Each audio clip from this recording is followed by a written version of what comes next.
Hi, I'm Scott Hashier. I'm just interviewing some people who are coming at this rally event today.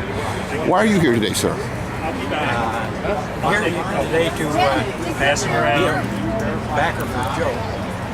Be a backer for Joe and to help him get into the Congress to defeat Marcy Casher. She runs in November. So is events like this important to you and important to the Joe campaign? Both, yeah, they're very important. Each step of the way is a different step on to the next one. Of course, you have to go like a staircase. You have to go up one step at a time. As they come up, we're happy to vote. Happy to have Joe in front of the camera, tell what he's going to do. Oh, that's good there, because it seems like this event is an awakening for America. Do you believe that? Yes, it is. Definitely an awakening for America. That's a bigger issue than we've gone too long with politicians that are just running for a lifetime job instead of doing what they're supposed to do. Go to Congress, and that's what Joe intends to do. He tends to go for 6 years and then get out of Congress. He doesn't want to be a lifetime politician. And you see that the government is like taking too much power and trampling on our freedoms? Yes, definitely. It's yes. So this is a way of people finally getting their voice back and just not voting for an R or a D. They're going to look at character, and Joe seems to have a lot of strong character and belief in this country. That's his strongest suit. Whenever he goes anywhere, they hate his honesty because he tells you like it's going to be, and he won't change it, but they love his integrity. So would you say that Joe's not a politician, but a statesman, which we haven't seen in quite a while? Correct. The last statesman we had was Harry S. Truman. Of course, he was another party. But character matters. So the Republican, Democrat, that doesn't mean something unless the person has good character. Because why just vote for a letter when you don't know what the person really stands for? A letter or a face, it doesn't matter. But Joe's someone we can believe in. The quality of the man, yes. Well, thank you very much for this interview. Name's Scott Hashier, and I'm interviewing people at the rally today. And you are, sir? Yeah, I'm Ken Kay, and I represent the Coalition of Freedom. Our main objective is to have state sovereignty. State sovereignty would allow us to harvest our energy requirements. You can just talk louder. I didn't expect this. All right. And right, what we're working on is an amendment called Ohioans for Ohio, and it covers 3 areas. One, to be making accountable to politicians, accountable to the oath of office. Number 2, we have a review of the constitutionality of our laws. And 3, claim our sovereign rights that we have today on our education, our natural resources, and our commerce. And if we could do that, we could start to push forward with other forms of energy, and right now natural gas is one, but there's another one called thorium. Thorium is safe nuclear energy. We have the capabilities just south of Sandusky for the development of thorium. Thorium itself is so dense in energy that a golf ball-sized piece of thorium will provide energy for a family of 4 for a lifetime. Coal in 1 year for one person equals 10 tons to provide the energy that they need. Now,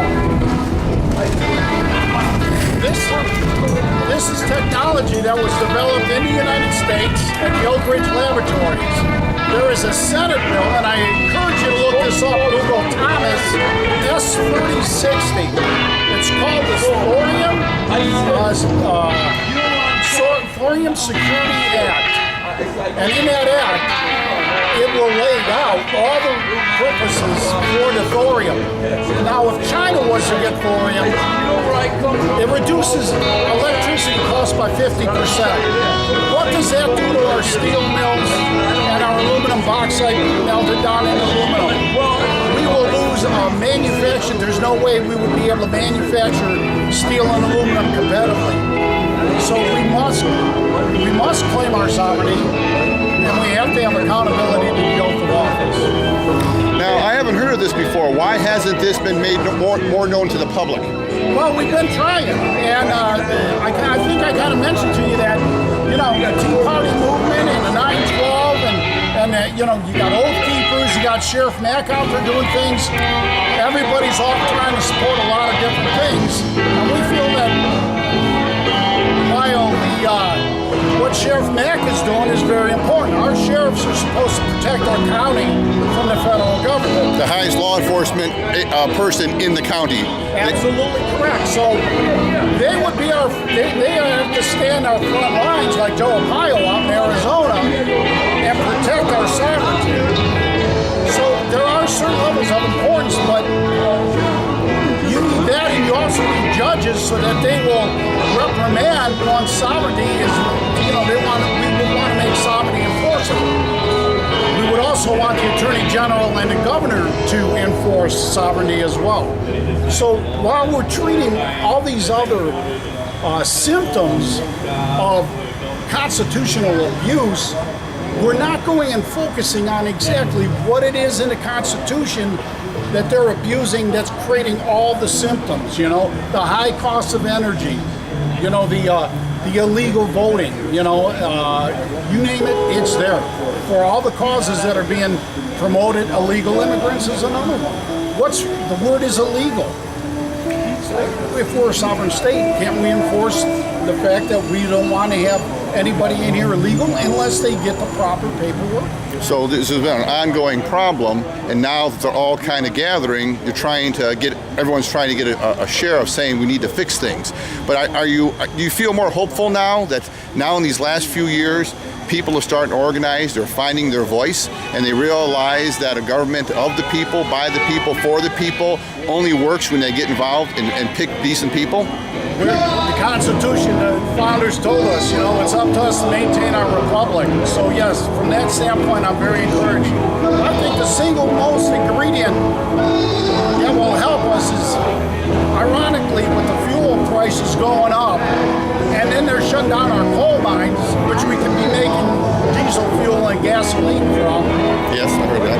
People are starting to see just how abusive the government is, and I think more people will want to join the movement because they're going to start paying higher utility bills when you're trying to subsidize energy through solar that doesn't work if it's cloudy, which it normally is around here.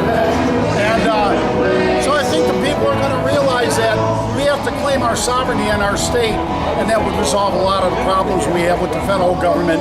And as we have right now, issues aren't coming out of Congress. We just have regulation coming out of Washington, D.C. They're a faraway country like Britain was back when we declared our independence. They're not listening to us, and the people are going to recognize that more. So yes, I'm optimistic. It looks like people are finding their voice, and they're going to make the politicians realize they work for us when we put you in office, not just to promise something and then move on later on. Yeah, I think the sad thing there is that, I go to a lot of vetting areas, where the politicians run in. I don't hear enough people say, are you going to support our state sovereignty? Are you going to tell the federal government to quit putting regulations on us? Unfortunately, a lot of those politicians that are better than what's in there really don't understand that picture. And then when you go to politicians, and I've gone to many of them here in the state of Ohio, and I talked to them about thorium. I showed them, I've sent them emails and followed up with their people about the Senate Bill 3060. It doesn't allow them, there's no momentum there yet, okay? They're following the momentum of fracking, all right? They don't want to hear about anything else. That's what our politicians do. We would have the thorium, safe nuclear energy today if there was money behind it. But it's something that private industry is trying to get into. They're trying to get into it in Ohio. Our Plum Brook facility just south of Sandusky is an ideal location for it.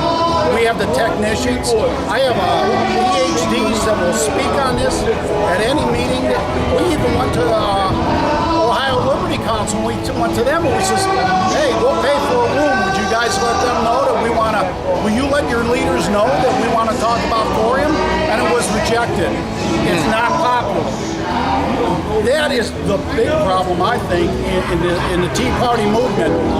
Too much of the Tea Party is following the politicians, and the Tea Party ideas aren't getting out there. And until the Tea Party can get strong enough where their ideas are floated to the politicians, and the politicians hear us, like you say, that they do work for us, and there are laws. We're a country of laws.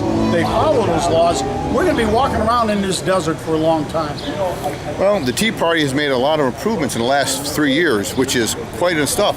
But hopefully they'll get more of your message out there, and you'll be able to let people know so they have a choice to decide to look at this and decide for themselves. And that's why I appreciate your interview here today, and I hope that the band wasn't too loud to where my message isn't getting out. Well, thank you very much for this time. Thank you, sir. I appreciate it. My name's Scott Hashier, and I'm interviewing people here at the event. My name is Marcia Frost, and I'm state coordinator for the Abigail Adams Project. The Abigail Adams Project is a nonpartisan voter guide with all of our questions based on the Constitution. We are using the guide as an education tool for voters so that they know when they go into the voter booth what the candidates stand for and how they stand for issues based on the Constitution, which is what they swear to uphold. So how old is this project, and when did it start? It started in 2005 in Dayton, Ohio, by a gal by the name of Kimberly Fletcher. It is now nationwide, and it has evolved from questions that were both social and moral, as well as political, into just simply questions based on the Constitution. So why is it important to have the Abigail Adams Project at events like this? So that people become aware of it, and they know that prior to going to vote, that they can go online to the AbigailAdamsProject.com and look at all the surveys and questionnaires. And as I tell people, if you're looking at 4 candidates that are running for an office, and you see one that just failed to respond, it would make me think double time. Why would I want to vote for somebody who swears to uphold the Constitution, but then doesn't fill out the questionnaire about the Constitution? Now, do you feel that right now in the country, we see the politicians and governments just taking more of our freedoms, and groups like this are started off to keep people informed of what's going on here? Do you see more people starting to really realize what's happening with the country and taking an active role in educating themselves? Absolutely, and I also see that people are beginning to realize that we don't need politicians, we don't need career politicians, we need statesmen, we need people that realize that they work for us, we don't work for them, and that they're there to serve us and to do what we ask of them. Now, because of the groups like the Tea Party and everything else like that's going on around here, I mean, it seems like this is an awakening. It's almost like people have waking up from a slumber and seeing how much power they have. Because of a government of the people, by the people, for the people, you got to get involved if you want that government to work properly. Otherwise, you kind of fall into socialism and communism, where you kind of put your vote on autopilot, and it seems like more and more people are seeing this and they're waking up. Does this give you more hope for the future of the country, despite the attack on our rights? When I think of the first Tea Party that I went to, it was in Cleveland, Ohio, and there were probably 70 people on a cold, wet day. I think of the marches in Washington with 1 million people, and I look around today, what's happening with the people coming in droves now, and by 3 o'clock we're going to be packed. People are awake. So is there hopeful for the future? You see an awakening, even though we're at a crossroads of both the government encroaching on our rights, and at the same time people waking up. Do you see a better future for America as long as this movement's like yours and everyone else continues? We have to stop the corruption in government, and the only way that we're going to stop it is by we the people doing it, because the government's not going to control itself, and we can do it. We can do it, and hopefully come June or July, when the Supreme Court makes a decision on health care, that'll be the start of it. Well, hopefully people realize they are the government. We put these people, they work for us. So that's what people hopefully will take from this, and remember that your vote counts, and you got to educate yourself about who's running and not just look for an R or a D or any other symbol. Character matters in a person you're going to put in charge who helps write the laws of this country. Absolutely. Well, thank you very much for your time. Scott. I'm Scott Hashier. I'm here with Quinn Rose here. And I'd like to ask you a few questions. Why was it important for you to come to this event today? Because they're paying us. Okay. No. Because we love the people in this area. You know, of course, you know that we're on WHLO AM here in the area. And gosh, every time we come out to Ohio, we are just greeted by the best fans ever. So we really appreciate them, and we thought it was a great way to spend some time and talk about things that matter most to all of us. I went to school at John Carroll and up For in half a Cleveland. semester before they kicked them out. 2 years. I was there for 2 years. Okay. 2 years? Oh, now it's Yeah. 2 years. But I always wanted to be in radio, and I used to get in my little 1958 blue Nash Rambler and with the rusted out rocker panels. I used to drive down here when WHLO was downtown. And I used to stick my nose up against the glass. I walked up the stairs and I would watch Warren Duffy and Joe Cunningham and all those guys, and just wanted to be on that radio station someday so bad. And Warren Duffy was such a nice guy. He would take me out to the WHLO Appreciation Day, and